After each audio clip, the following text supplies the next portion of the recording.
I cut off my day ones for the win. Alright. Yo, what's the deal? It's Real Neptune. Back with another reaction video for y'all. Today I got 3 true driving alone at night horror stories. Now usually in these videos, it'd be a lot of suspicious activity, not the best decisions. Hopefully in this video, these people make better decisions, because the ones I heard in the past, I'd be like, what are y'all doing, bro? Like, why are you putting yourself in this situation? But hopefully these people have some logical sense. All right, we're going to check it out. Let's see what's the deal. Let's go.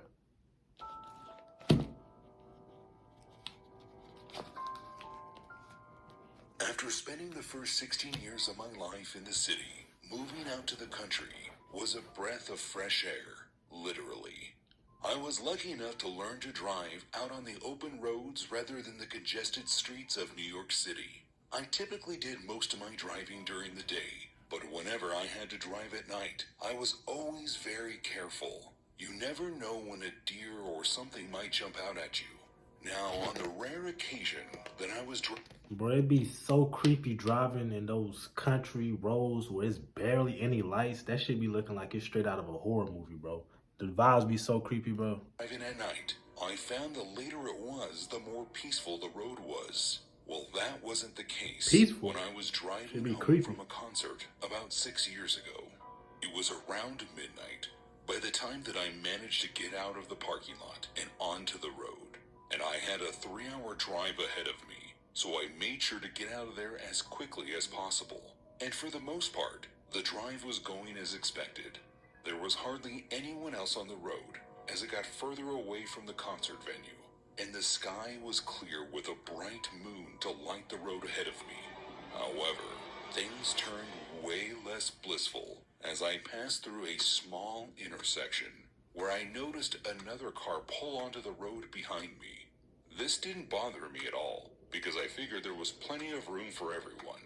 This driver obviously didn't feel the same way though. As they pulled up closer behind me, Bro, I hate headlights that, began bro. to blind me through my rearview mirror. And since we were on a single lane road and not a highway or double lane, there was nowhere for the car to pass me. I began slowing down a bit as I could feel my anxiety start to rise, and I was considering pulling over to let the car pass me, but that's when the driver in the car behind me began to honk their horn. As I Hell grew no. more uncomfortable, I continued to slow down, only now I had my hazards on, hoping that the driver would take the hint. When I first heard him say they started honking the horn, I was thinking, okay, is it too early to call the police? But that's because I already know something is suspect is about to happen, because I'm like, I know the title of the video, but I'm trying to put myself in their shoes. I'm in a car, they driving hella close. Next thing you know, they just, which is already annoying, you driving close, but now they honking the horn. First thought is, do they know me? And I'm like, nah, because even if you do know me, if you don't got my number enough to call me, bro, you don't know me like that. So, nigga, it's just hella sus. And begin passing me, but they didn't. Instead, they continued to speed up their car until eventually I felt it tap up against my trunk. Oh, my hell car no. started losing I'm calling the control as police the now. driver behind me continued to knock into the back of my car. No, I'm And calling the the only police. thing that I could think to do was to speed up. Right, you gotta- I pushed down on the gas and began making a small gap between myself and the car behind me. But the driver of the car quickly began speeding up as well and closed the gap that I had just made. They began slamming down on their horn again, and I heard the sound of their car revving as it continued to speed forward and hit the rear of my car. I did everything I could to keep the car on the road, but that became increasingly difficult each time they ran into my trunk. Eventually, I saw a small... Now, at this point, I might be thinking too far out, but I'm like, what if you stop? What if you pull over, stop? Let's say somebody get out the car. As soon as they get out, or you see them coming towards the car, you just take off. So you have more of a distance. You know what I'm saying? I don't know how far he is from the rest of civilization, or like, you know, some public areas or nothing like that. But shit, he could turn that bitch around, go back to where he came from at the concert. That's what I'm thinking now. I'm turning around, bro. pull I need to be off and around other managed to people. rip my steering wheel to the right and pulled my car off the road Yeah. and out of the way of the You car got behind to. me. As soon as the car was parked, I began calling 911, Should've which been was did when that. I noticed the car that had been chasing me ended up stopping in the pull-off as well. Okay. I began giving the man on the phone my location as the other driver got out of their car and approached mine. You take As off. they got closer, I could see that it was a man driving the other car who looked to be about 5 or 10 years older than me. I could hear him screaming as he approached my car and began pounding his hand on the hood. Hell He was no, yelling take about off. how slow I was going on the road.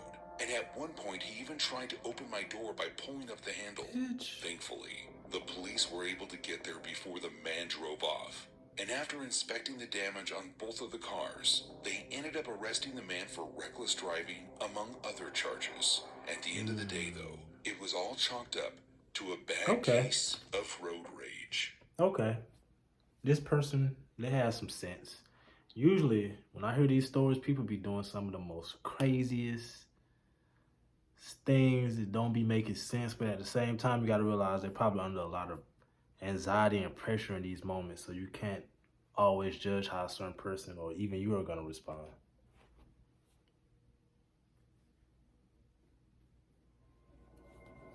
When you go off to college, a lot of people warn you about the dangers that can occur on campus, but what no one warns you about is the ride home. While I'm sure most people have fun and possibly even memorable rides home from school with their family, mine was only memorable because I made it home with my life. It was the beginning of December, and the fall semester had just ended. And at the time, I had made plans with some friends back at home to go see the midnight release of a movie that was coming out instead of taking my exams and then driving home the next day. I planned to drive home as soon as I finished my schoolwork. This meant that I left campus around 4 in the afternoon. I would make it to the mall for the movie just in time. So I did just that. I left right after my last test, and I could not have been more excited to see my friends. I had about a 6.5-hour drive ahead of me, so I got comfortable and began making my way home as quickly but safely as possible. Now that being said, even though I was in a rush, I was still raised to be helpful. I was always taught growing up that if you saw someone on the side of the road, you stop and ask if they need help. Sometimes people don't need anything, and you just keep driving. But you never know when someone might need you. Especially these days. So It's at too around dangerous. 9:30 at night, as I was driving along this dimly lit back road, when I saw a car parked on the side of the road, I didn't even hesitate. I pulled over and hopped out of my car to ask if they needed any help. Right away, I could see the car was being driven by an elderly man, and he claimed that his car had a flat tire on the passenger side and asked me if I would help him put the spare... First of all, I'm not gonna lie. Of course, it's always good to help people in certain situations, but also you gotta look at the risk factor and the reward factor. Over here, the risk factor is way higher than the reward. Like, as far as reward, I mean just like the good feeling of helping somebody out in a situation like this, but the risk is too high. It's dark. You gotta help somebody change a tire. You know how much time they have to fuck you up, bro? Like, they got hella time. So many things could go wrong. I'm just not doing it, bro. for him. I told him, of course, and asked him to pop the trunk so I could get the tire out. And he did. But as I leaned into the trunk to lift up the mat that covers the spare, I felt the man press something against my neck. My entire body tensed up as I could feel the shocks from the taser that he just pressed against me fired. I keeled over forward, and the man was able to easily push me and force me into the trunk of his car before slamming it shut. I recovered from being tased before we pulled off from the side of the road. But as I reached above me for the emergency handle that it's in most trunks, I couldn't find it.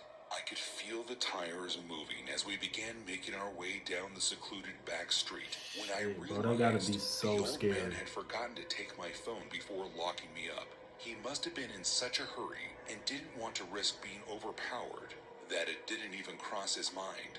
I squirmed Nah, he around in the slipped. He trunk didn't take until the I could phone. get my hand into my pocket and pull my phone out. After calling the police and telling them what road I was just on, it was only a matter of a couple of minutes before they were able to find me. I heard the sound of police sirens behind us as they He pulled lucky, the bro. elderly man over.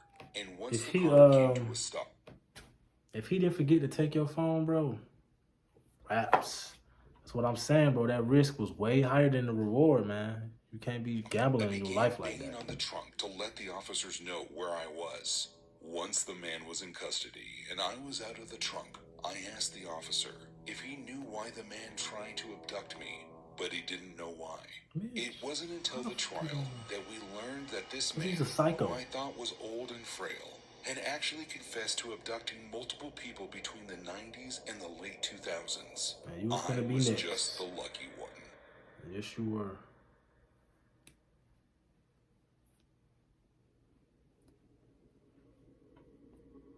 About 4 years ago, while I was driving home from work, I saw something that at first seemed like it was straight out of a horror movie. It was during my time as a bartender in New Paltz, New York, and for the most part, I loved my job. I was never much of a drinker, but I loved all my customers and the friends that I made over the years.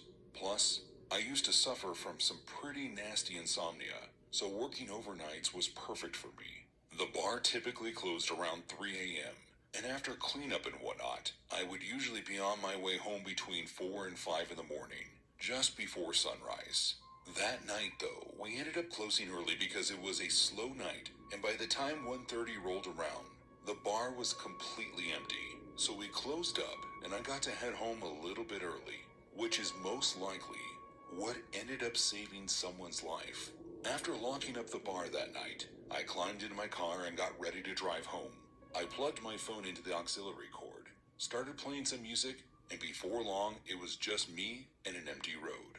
I took the route that I usually drove to get home, which, on a good night, was only about a 25-minute drive. Even though it was dark, it was a very scenic route. I often spent a lot of my time when I was stopped at intersections gazing off into the woods that lined the streets. Now, along Route 52, the road that I would take home, there was this one intersection that had an old church sitting off to the side of the road.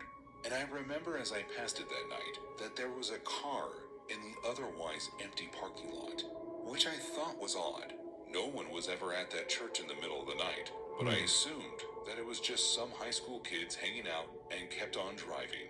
Route 52 may have been considered a main road, but because of the area where we were in, there still weren't many streetlights along the side of it. So in the dark of the night, you have to be wary around the turns. Something that I learned after growing up in that area. You never know what's going to jump out at you. It could be a deer, a bear, or even a person, which is what happened to me. It was only about 2 minutes after I passed by the church as I made my way around one of the bends in the road. I practically stood on the brakes. My car came to a screeching halt. I tried not to freak out as my mind processed what was in front of me. Off to the side of the road, I could see a man who didn't seem to notice my headlights shining on him. He was walking in the same direction that I was driving in, but there was something wrong with him. With each step he took, I could see that he had a deep limp and was almost dragging his right leg instead of lifting it. As I looked, I'm not stopping. I'm hoping he didn't stop. The most I can do for somebody in that situation, call 911. Keep it pushing. Let them know, hey, it's a nigga out here limping. Y'all might want to check that out. Keep it pushing. I'm not stopping, bro. closer. I'm not. It did not take me long to notice that his shirt and pants were covered in what looked like dirt and blood. He could have just It was murked at somebody. that point that I figured the man must have been injured if he was walking like a zombie and covered in blood. So I decided to try to get his attention, and I contacted the police and an ambulance. I pulled my phone out and began dialing 911.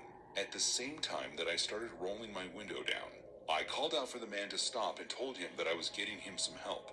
But before I could start talking to the 911 operator on my phone, the man turned to face my car and immediately began yelling indescribably. I couldn't make out a single word that he was saying, but I knew that I needed to keep my distance when he reached into his pocket and pulled out a small pocket knife. The man could barely lift it to point it toward my car, but the second I saw the blade, I began backing up. At that point, the 911 operator out the was car? finally on the line with me, and I explained my situation, and she told me to hang tight while I waited for an ambulance. I made sure to keep my distance from the man as he kept slowly hobbling toward my car with the knife in his hand, Oh, he's still still in there. yelling, though I couldn't understand him. After a couple of minutes went by, a police officer showed up and was able to disarm the man without anyone getting hurt. I don't know what you And upon stopped for, further bro. inspection, it was clear that the man wasn't thinking clearly. Once the ambulance arrived, it was determined that the man was likely the victim of a hit and run and was just deliriously wandering around. The ambulance rushed him to the nearest hospital, where I was told that he made a full recovery. I also reported the car that I had seen sitting at the church down the road from where I found the victim. It wasn't there when the police went to go look for it, but I think that might have been the one that hit the man.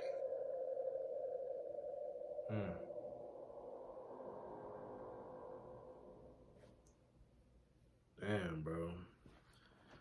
That first story wasn't too bad, you know what I'm saying? Like I said, some of these videos, these people be making some of the craziest decisions.